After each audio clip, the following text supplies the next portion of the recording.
Are you enjoying your life? Are you happy that you are alive today? Yes. Do you wake up in the morning, sit up and say, "Thank you, Lord, buhay pa ako"? Do you do that? Yes. Or are you part of the millions of Filipinos who wake up early in the morning and say, "Aray na po, balakang ko, ulo ko, sana hindi na ako nagising"? Maraming tao, they just live, but they don't enjoy life. Our hope is that when people take our products, yung hindi na nakakabangon, nakahiga lang, makakabangon na. Yung bumabangon lang, makakatayo na. Yung nakatatayo lang, lalakad. At yung naglalakad lang, sasakay ng jeep. Tumatakbo na. Better quality of life. Hindi ibig sabihin ng optimum. Kung ma-improve lang natin yung nararamdaman nyo, then it's worth it. Second, our goal is not just to help people with their physical aspect. The second word here is holistic. Spiritual, emotional, mental, and physical well-being. Dapat buong tao. Most people may be physically well, but are mentally and socially ill. They're paranoid. Tignan mo sila. Bakit nakatingin? Mainit ang ulo agad. Irritable, high blood. Di ba? They're not healthy. Dito, I would like you to be healthy, body, mind, and spirit. And that the journey towards health is a daily journey. Health is not a finish line that you reach and say, "Tadaan, nandito na ako sa finish line, healthy na ako." No. Health is a daily journey, a daily struggle. And in order to win that battle, you need 3 or 4 things in your life. Number 1, you want to be healthy all the time, you start having positive attitude. That's number 1. Take away your negative energy. Positive mind and heart. Di ba? Kaya dito in DXN, ang bati natin ay always, kahit hapon, kahit gabi, kahit hating gabi, kasi paalala yun eh. Pag nalulungkot na yung tao, good morning, napapangiti. Hope. You know, we have studied, many scientists have found out that the number 1 killer today in this millennium is no longer a bacteria. At the start of the millennium, the number 1 killer was tuberculosis. But towards the end of the millennium, the number 1 killer is stress. Di ba? Agree? Naku, stress kills a lot of people. Stress makes people worry a lot, worrying enough to produce ulcers, hypertension, and yes, even cancer. Di ba? Kausapin mo yung mga kaibigan nyo ngayon. Pare, kamusta ka na? Eto, buhay pa. Ganun na lang eh. Parang hirap-hirap sa buhay. Stress. Eh bakit naman hindi maraming stress ang Pilipino? Eh ang dami niyang, itong sakit ng Pilipino, utangitis. Dami utang. Hindi ba? Eh noong unang panahon, binabayaran lang ng tao eh, tubig, kuryente, upa sa bahay. Eh ba ngayon, meron pang cable, credit card, telepono, IDD, NDD, DDD, ano ba yan? Caller waiting, caller forwarding, caller whatever. Tapos, hindi pa yun, may hinuhulugan pa. Tapa. Smile a lot. Di ba? Look at the people who are sick. Karamihan na may sakit, they're so hopeless, they're so down. Kamusta ka na? Eto, sana namatay na ako kagabi. Tapos papasok ka. Remember, every DXN distributor is a giver of hope. You go and knock at their door and you say, "Naku, Mare, today is a wonderful day for you." Bakit? Meron akong tulong na nabibigay sa iyo. RGGN. Kung maganda yun, ngingiti sila, "Naku, may pag-asa pa pala ako." Kaya dapat bawat sa inyo matuto magbigay ng positive energy. Alamin nyo naman yung produkto. Hindi ikaw mismo, distributor, hindi mo alam kung yung produkto, pupunta ka rin, kakatok ka. "Naku, Mare, may sakit ka pala. O ito, inumin mo. Ano ba ito? Ewan. Gagaling ba ako diyan? Baka. Basta inumin mo. Sigurado ko dyan, maybe. Ano ba yan? Ikaw ba nagdala ng negative energy? Come on. Good morning is a positive way of reminding, di ba? That there should be positive energy in DXN. So yung mga nakasimangot, hindi naman. Tanggalin yung negative energy. Of course, number 2, we've got to change our lifestyle. Somebody asked me, many years ago, or months ago, Doc, if your product is so good, I will not stop my vice. Hindi ko natigil yung aking paninigarilyo. I'll keep on doing it, and I'll keep on doing it, and I'll just drink your product. At mawawala yung buko. Challenge. Sabi ko, teka. Ang gamot, ito hindi gamot, hindi ito, ang RGGL po, hindi bato ni Darna. Na ilululuan mo, susubo mo, lululuan mo, sisigaw, Darna! Bukas magaling ka na. No. It's a food supplement that cleanses our body. But if you don't stop dirtying it, the work of the RGGL will never be finished. Do we get the point? We have to subscribe to healthy living and healthy eating and food supplements. Yan po ang nagbibigay sa atin ng victory over illnesses. And the road of health requires these 4 things. So pag kayo nag-recommend na ng RGGL, wag naman yung puro RGGL lang. Paano ba ako gagaling? RGGL. Paano wala high blood ko? RGGL. No, you also recommend positive attitude. What else? Change your lifestyle. What else? And then RGGL. So many people come back to us and say, wala namang kwenta yung RGGL. Hindi na wala yung high blood ko. Bakit? Umiinom ako ng RGGL. Tumigil ka ba ng pagkain ng chicharon? Kailangan ba yun? No. Kailangan eh. Subscribe to all 4 to have your goal of health. Alright? All DXN distributors should know this by mind and by heart. Do you agree? Yes. So ano kailangan? Positive attitude. What else? Nutrition and... Alright. Wonderful. Now, bakit nagkakasakit ang tao? Let me just talk to you about this. Okay? Ano bang dahilan kung bakit nagkakasakit ang tao? I have studied for many years. To become a doctor of medicine, you have to study for at least 10 years. And I have been studying for 15 years. And after so many years of studying, I am still perplexed. I still scratch my head. Ano nga bang dahilan? Until I learned about natural medicine. And in natural medicine, it simplifies things. One of the main reasons why we get sick is an entity called Greek word. Galing sa Greek word ng ibig sabihin, poison. At ano ang toxin? It is anything that is in your body that should not be there. That's how I define it. Anything that is in your body that should not be there. Hindi dapat nariyan. Poison yan. And there are 2 kinds of poisons. I call this the living poisons and the non-living poisons. Ano ho yung living?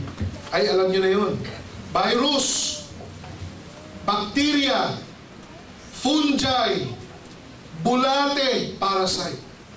Sa Tacloban ho, mayroong isang matandang mama, payat, namumutla at naghihingalo na. Ang sabi ng mga anak, naku si tatay, aalis na yata. Sa takot nila, kumuha sila ng isang mug. Nilagyan ng 3-in-1 coffee. Nilagyan ng black coffee. Nilagyan ng spikety. Nilagyan ng RG, GL. Shampoo na lang ang kulang. Nilagyan ng mainit na tubig. Pinainom sa tatay. Within 2 hours, the father began to vomit and expelled 2 very large, very long ascaris worms. Pataas ng normal yung tatay. Yun lang pala ang dahilan. Bulati. Kala niyo ba bata na nakakabulati? Matanda rin ho. Believe it or not, ilan sa inyo rito may inaalagaan. Baka sawa pa. These are toxins. And every day, they are here to see to it that your life will be miserable. Thousands of bacteria and viruses invade you every day. Now, meron din non-living toxins. Ano yun? These are chemicals that we find in nature. Chemicals that touch us. Sabon, lotion, cream, ano pa yung mga pinapahid nyo? Sa katawan nyo. Lahat yun. Or, chemicals that you inhale. Lead, tambucho, carbon monoxide, diba? Polluted air. And speaking of polluted air, alam niyo ba ang Metro Manila ang second worst polluted city in the world? Do you know that? You know, when I started to give this lecture, Metro Manila was number 4. But congratulations, fellow Metro Manilans. We are now promoted to keep it up, we will be. And do you know what that means? It means this. A scientist compared it to something like this. Sabi niya, if you are going to travel from Monumento to Baclaran, and you're going to pass through EDSA, and you're riding a vehicle, a bus na walang aircon, you will be inhaling polluted air equivalent to 3 packs of cigarette. Ha? Can you imagine that? Ibabalik pa kayo. So ilan? 6 packs. Kaya pagdating nyo sa bahay, inspeksyonin nyo ilong nyo, kulay itim ang residue. Malangis ang mukha nyo. That is how dirty the air is in the Metro Manila. And if you don't believe me, see it for yourself. Go to Antipolo at 6 o'clock in the morning and look down at Ortigas. And you will see dirty smog covering Ortigas. Kaya I always tell people, don't jog in the morning. Because if you jog in the morning, lahat yung pasok sa baga. No wonder, at number 1 sakit ng Pilipino, ubo, sipon, sinusitis, and rhinitis allergy.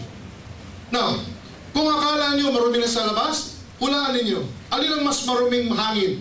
Sa labas ng bahay nyo o sa loob ng bahay nyo? Alin ang mas marumi ang hangin? Sa labas o sa loob ng bahay? Sino sabing sa labas? Taas kamay. Sige, okay ba yan? Naka-camera kayo. Sino sabi sa loob ng bahay mas marumi ang hangin? Sino wala masabi? Ano pa naman kayo? Mas marami sa loob ng bahay. Dahil lahat yan dumi ng bit-bit nyo araw-araw. Mabuti pa sa labas, umuulan, nahuhugasan yung dumi. Sa loob ng bahay nyo, umuulan. Tumutulo siguro. Hindi umuulan. So where does all this dirt with small mites, that's called dust mites. And this is why children, our children, by they wake up, bahing ng bahing. Do you get the point? These are toxins.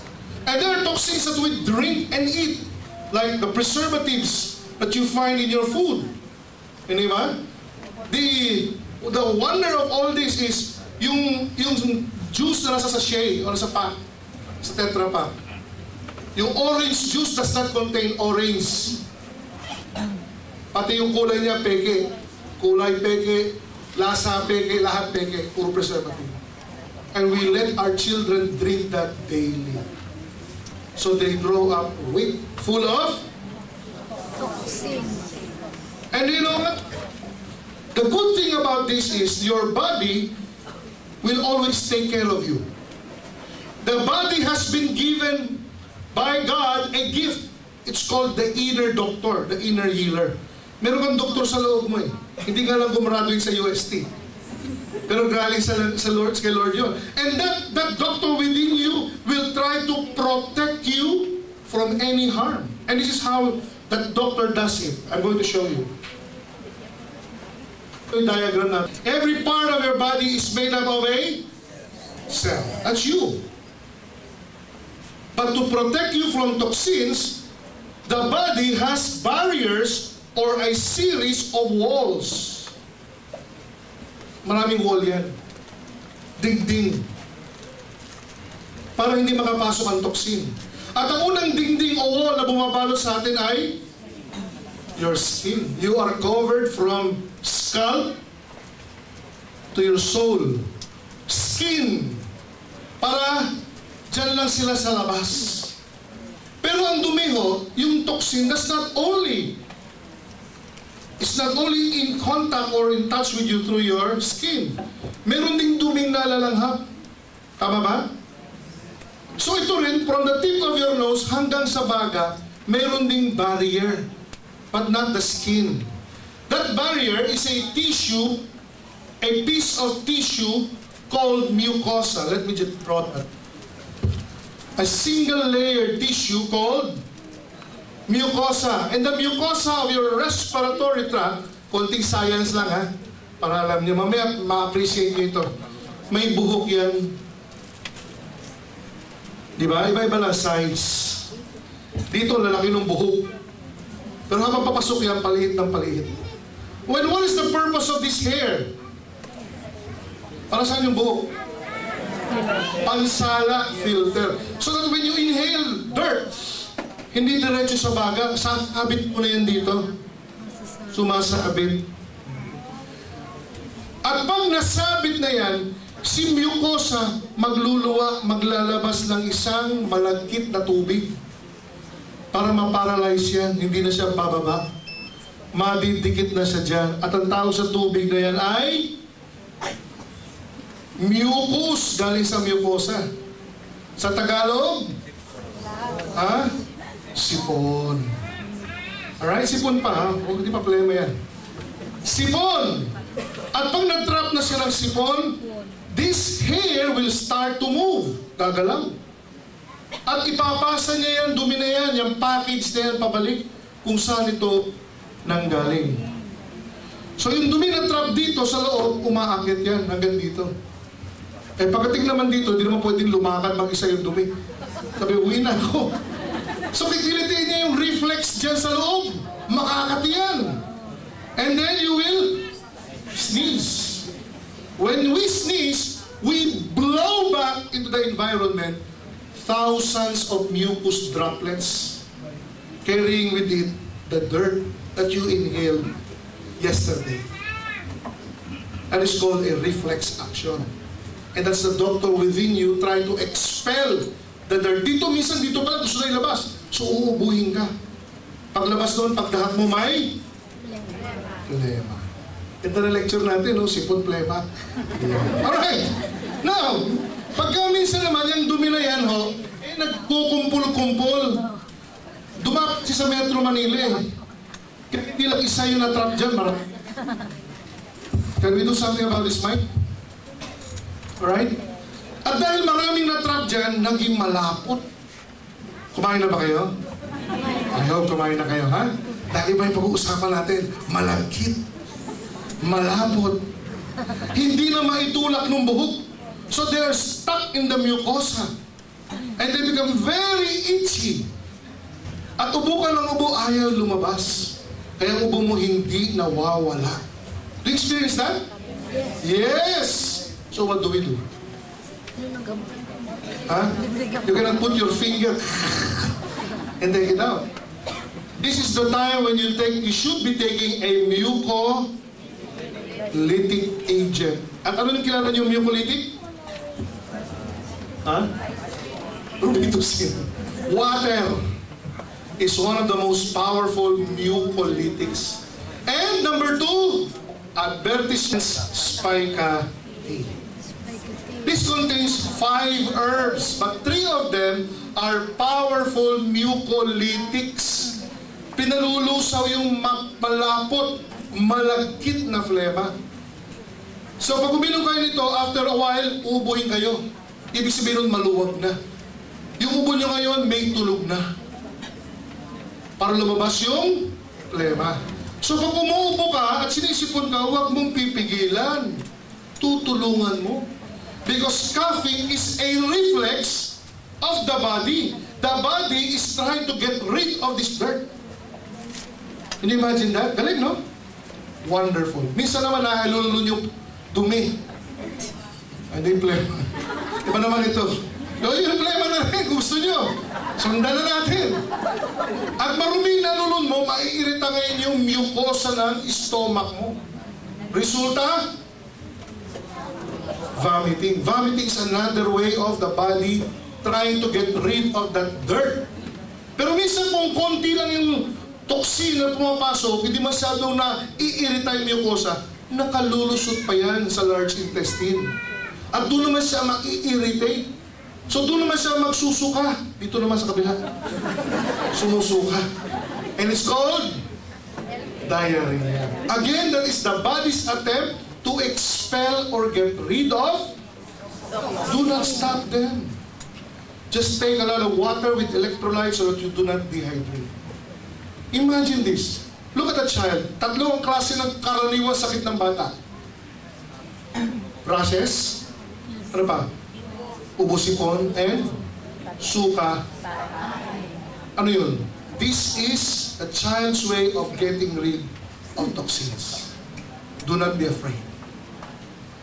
Many of you mothers, pag nakakita sumusuka, takbo ka kasi ER. Di ba? Tapos makikita nyo kayo rin napapainom ng Pedia. Tapos kung magsisigilin pa kayo ng doktor, 1,000. Ako naman napainom di ba? Sa ER kayo. Parang metro ng taxi yan. Pag sumampa ka dyan, pumapatak na yan. Huwag nyo nang dalhin, kayo na magpainom. Alam nyo na kung bakit sumusuka, dumudumi, nakaka-rashes, inuubo, sinisipon. The child's inner doctor is trying to get rid of. Wonderful. Kaya sila mas madalas magkasipon, hindi kaysa tayo, di ba? Dahil sila maganda ang inner doctor. And these toxins will daily attack us. Some of them never get past by the barrier. Some of them attack the barrier. And when they do that, they are going to be met by white blood cells. Yung guards ng ating katawan. Our immune system. And they will have a fight in that area. And mamamaga yung area na yan, mamumula, kakapal. And we call that inflammation. It means there is a battle going on. So when your toxins strike the barrier, this barrier called skin, magkakaroon niya ng papamaga. And we call that rashes. Or the technical term for that is dermatitis. Pag namamaga, lalagdagan nyo na ng itis, no? Pag namamaga ang appendix, pag namamaga ang skin,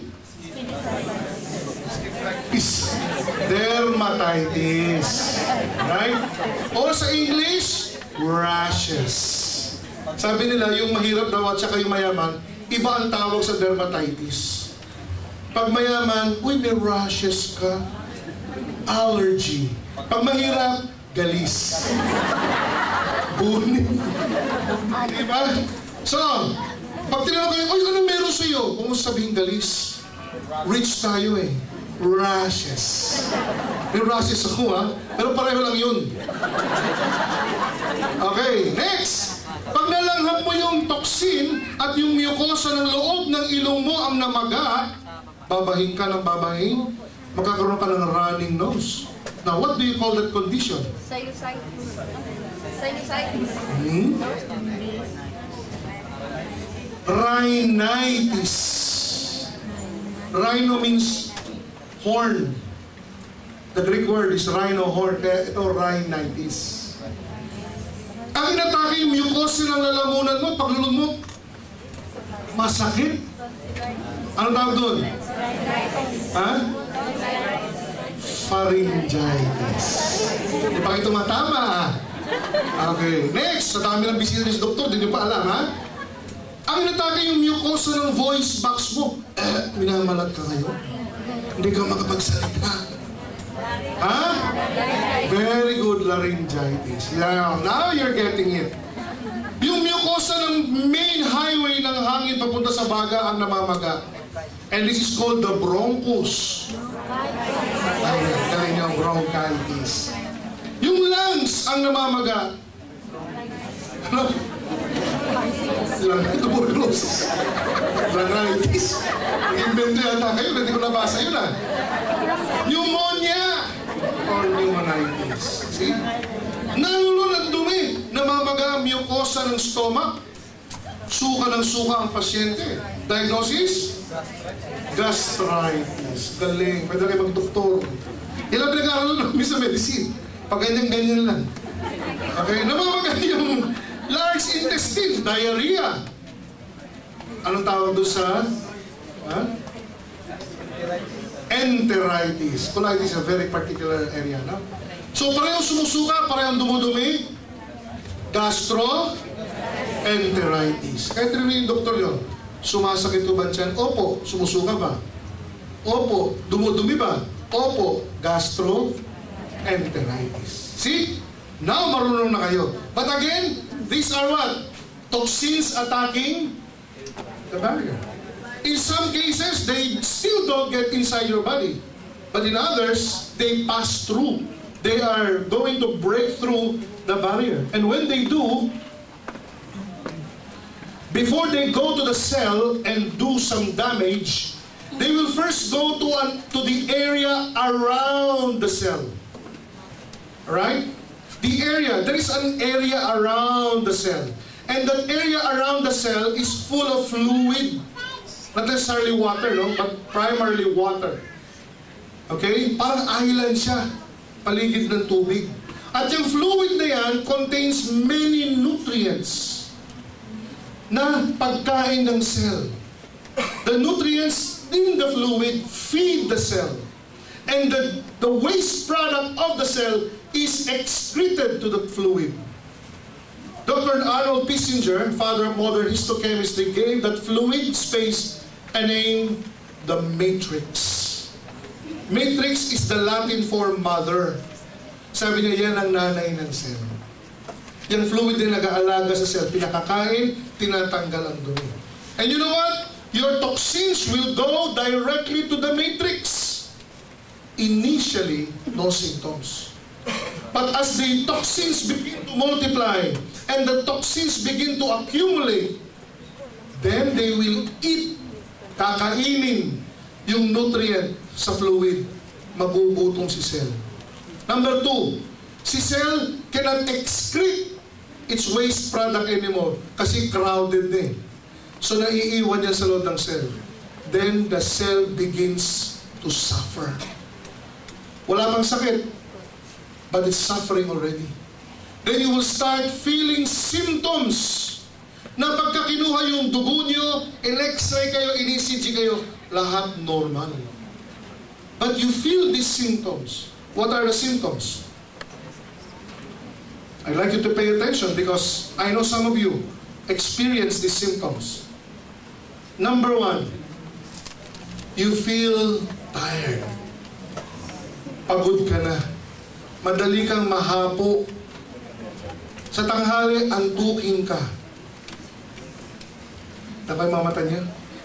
My UST professor would always say, there are 2 kinds of students I don't like in my class. Those who talk and those who untalk. So which is it? How many of you, pagka tinatanghali, parang ang bigat-bigat ng mata? Pagsakay sa jeep, pagbayad sa driver, mama bayad. Sarap pa ng tulog. Buti na lang, alam niya kung saan bababa. Kahit nakapikit yung katawan, marunong bumaba yung katawan mo. Dahil pag malapit ka na bababa, gigising ka, mama, dito na ako para. Di ba? How many of you mothers would tell your children, matulog ka ng tanghali ha? Kundi hindi ka lalaki. Pero sa totoo lang, natutulog ba yung mga bata? Sino tutulog? Because the children are full of energy and the nanays, full of toxin. Tired, di ba? How many of you, nahuhuli kayo ng mga misis nyo, nanonood ng TV, tapos sa kalagitnaan na palabas, tulog. Pero pagkahawakan na yung remote, ops, nanonood ako. Weary, di ba? And you think it's old age. No, it's not. It is what? Toxin. Number 2, kung masyado kang antukin sa araw, sa gabi naman, Hindi ka makatulog. You toss, you turn, you cannot sleep. Insomnia. Di ba? Alas 4 na, tumitila ako ng manok. Gising ka pa. Sana sinabayan mo na lang yung manok. Insomnia. What else? Poor memory, poor concentration. How many of you mothers, pag pagtatawagin niyo isang anak niyo, nagro-roll call muna kayo ng mga anak. Bago niyo maalala yung pangalan ng anak niyo. Pedro, Esteban, Maria, Jose. Di ba? Halika nga rito, hoy, halika nga rito. O, paborito niyo kataga, dito ko lang nilagay yun, Dito ko lang pinatong yun, Sana nga ba yun? Alam mo, dito ko tinago yun, Yun! Makakalimutin. Di ba? Tapos pag binigyan mo ng pera, nakakalimutan na nabigyan ng pera. Pero pag may utang, hindi makakalimutan. Alright, next. Lethargy means you don't have the drive. You wake up in the morning and you're bored. You don't want to do anything. Diba? You drag yourself to work. You don't have the creativity, the energy for anything. Next, pain. 80% of the women I see in my practice complain of low back pain. Balakang masakit. Sino kaya guilty rito? Number 1. Number 2, migraine. Number 3, arthritis. Kaya babata pa, pero pag gumising, hindi na may tapak yun. Aray ko. Pain, right? Next, irritability. Maikli ang pasensya. Mainitin ang ulo. Ayaw ng mga mahabang lecture. At mga doktor na madadaldal. Tapos na ba yung doktor na yan? Ang init naman dito. Gusto ko na umuwi. Wala kang merienda to. Hindi ba? Ayaw ng mahabang pila. Ayaw ng mga batang tumatakbo sa paligid nila. Irritable. And so many people are like that. Diba? So many wives wake up in the morning, bunganga na kagad. O mga mister. Pag yung misis ka nagsasalita, nagbubunganga, palalahanan niyo. Honey, marami ka na naman toxin. Hindi ka na naman nag-RGGL. Kaya mainit na naman ang ulo mo. Relax, honey, ha? Ang puso mo. Diba? Irritable. Iyaan. Mister, come on. This is common actually sa women. I hear a lot of women complain, Doc. Parang malungkot ako. May problema ka ba? Wala. Nag-away ba kayo ni Mister? Hindi. Pera? Mayroon. Pero parang malungkot ako, Doc. Gusto kong umiyak. I know some of you, or a lot of you are, malungkot. Gusto lang niyo umiyak lang. Kaya mga mister, pag nakita yung isang araw yung misis nyo, nasa isang sulok at umiiyak ng umiiyak, pabayaan nyo lang. At sabi mo lang, honey, alam ko dyan ka masaya. Suportahan ka. Ito tissue. Di ba? And women don't understand why. But I know you know what I'm talking about. Di ba? And next, functional imbalance. Di ba yung mga women, yung bisita nila buwan-buwan, hindi na dumarating buwan-buwan. Pamisa-misa na lang, quarterly. Minsan, semi-annually, semestral. At ang masakit nito, yung iba, nagbabakasyon na lang. Once a year, annually. Honey, siguro bakasyon na. Bakit? Bebisita na ako. You see? All of these are signs and symptoms that your cell is starting to get weak. Why? Because there are so many toxins that are interfering with its normal function. If you go to a doctor, I'm a doctor of medicine, but most doctors I know, including myself, when we see all this, we just scratch our heads. Ano kaya problema nito? Stress siguro. Depressed siguro. And when we give drugs, we give one for tiredness. One for, ito para sa poor memory, Posilite B. Para sa insomnia, tranquilizer, lethargy, bigyan kita ng vitamin, bigyan kita ng pain reliever, bigyan kita ng ganito, and you end up going home with lots of medicine in your hand. Di ba? One for every 2, every 3, every 4, every 5, every 6, every 8 hours. When actually the culprit is just And if you don't do anything about that toxin, guess what? They will go inside the cell and do two possible harm. And this harm, itong karamdaman na matatamo nyo, ito yung kinamamatay ng marami. Number one, toxins can cause cellular malfunction or destruction. Your cells will no longer function normally. Example, cholesterol is a normally occurring cell in the body. Actually, cholesterol is good for the body. Ang problema lang is this: the normal cholesterol just slides over the walls of your artery. Dumudulas lang yan. Madulas yan, hindi madikit. However, when a cholesterol cell is attacked by a free radical toxin, that cholesterol cell begins to be sticky, malagkit. Then it will cling to the wall of your artery. If this is your artery, it will cling to the wall of your artery. Didikit dyan. At babara ngayon yung cholesterol. Normally dumudulas yan. Pero pag tinamaan ng free radical toxin, nagiging malakit, dumidikit. Then the body has to push this away. Result, hypertension. Subukan nyo kumuha ng hose. Lagay nyo sa gripo. Buksan nyo yung gripo. Di ba maganda yung daloy ng tubig? Then you put your finger at the hole. Siguro, just to obstruct it a little bit. Konti lang. Huwag yung takpan mabuti. Konti lang. Ano mapapansin nyo sa daloy ng tubig? Lumalakas ang pressure, sumisirit. Yan ang nangyayari sa loob ng katawan natin. Hina-high blood. Unfortunately, when you go and see a doctor, the doctor may not deal with the obstruction, but will deal with the pressure that is pushing the obstruction. Ang gagawin niya, imbis na tanggalin yung kamay, hihinaan yung bukas ng gripo. Ganyan ang ginagawa ng anti-hypertensive. Pinapababa lang yung blood pressure, but is not doing anything to the obstruction. Ano resulta? The obstruction will stay there for a long, long time.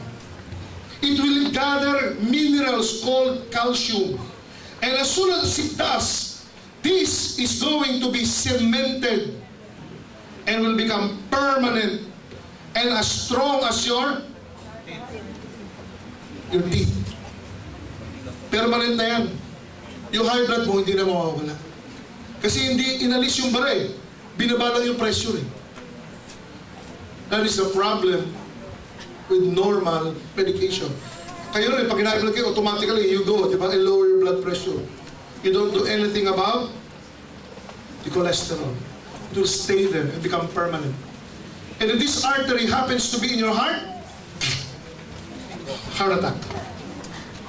Di ba? That is the problem. What else? Toxins do not only cause cellular malfunction that leads to chronic diseases. Toxins, unfortunately, cause cancer. Yung viruses, many of them, may mga bukol-bukol, mga warts-warts, may mga myoma, many of them are caused by viruses. What else? Yung ini-inhale natin na dumi, mga toxic gases can cause lung cancer. Do you know this? Toxins can cause cancer. And how many people close to you died of cancer? I have one, my own mom. And the reason why I'm in DXN is that natulungan yung mother ko ng DXN. Had I known that RGGL would help her, I would have been more aggressive. But it was too late. When I gave it to her, it only shrunk the bukol and took away the pain. But I did not give enough to extend her life. Many people die of cancer because of toxins. And the bad news is, all of us here, maraming toxin. So what do we do about it? Anong ginagagawin natin dito? E dilinisin. Ano nilinisin? Inom mo ng shampoo. Ano nilinisin? Well, there we go. The reason why we're doing this is because of this. We have discovered that the mushroom called lingshi, or in Japanese, reishi, or Ganoderma lucidum, contains many triterpenoids that act as internal cleansers. Kung sa labas, nagsasabong kayo, sa loob, ito ang sabon. Of course, dinilulunin ito para kuskusin. No? May ingredient ito na kapag ininom natin, it starts detoxification. How? I'll show you. When you take RGGL for the first time,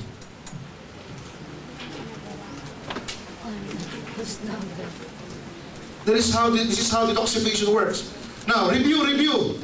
Toxins moved in from the outside to the barrier, from the barrier to the matrix, and from the matrix to the detoxification now, according to Hering's law of cure, will proceed in the reverse order.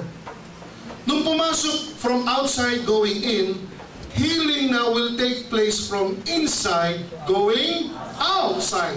So, when you take RGGL, the first thing that your body will do is the cells will expel the toxins inside or within it.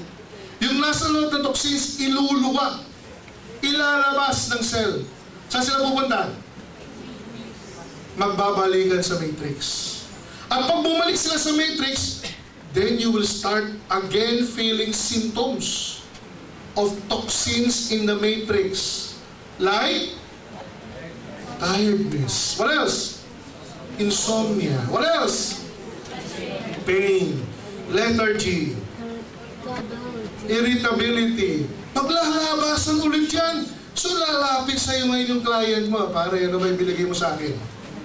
Uminom ako ng RGGL, imbis na gumanda pakiramdam ko, sumama ang pakiramdam ko. Naging antukin ako ulit. Hindi ako nakakatulog. Sumakit ang balakang ko. Tama? Natinig nyo na ba yan? Yes. Ano nangyayari sa kanya? Nag-detoxify. First phase. Niluluwa ng cell yung dumi sa matrix. Kaya bumabalik yung symptoms. So what do you tell your friend? What do you tell your friend? Tuloy lang. Continue.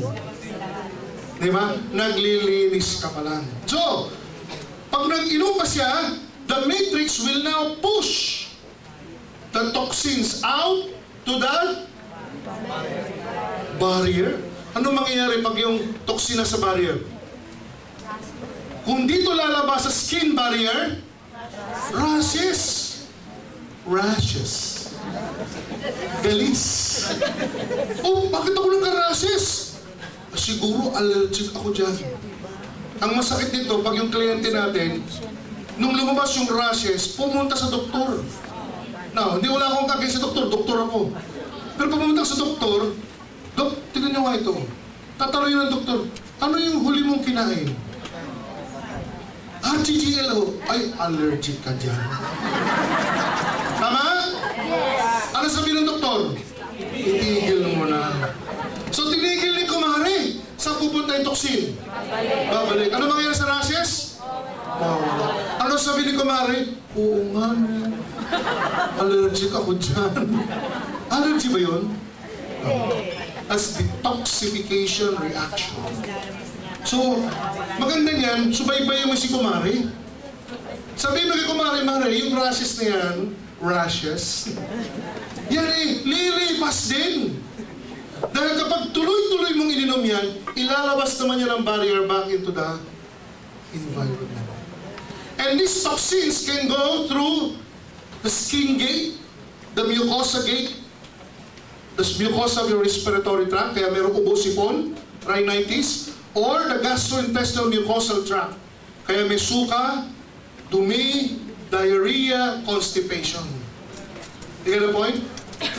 The toxins are trying to get out. That's all part of detoxification.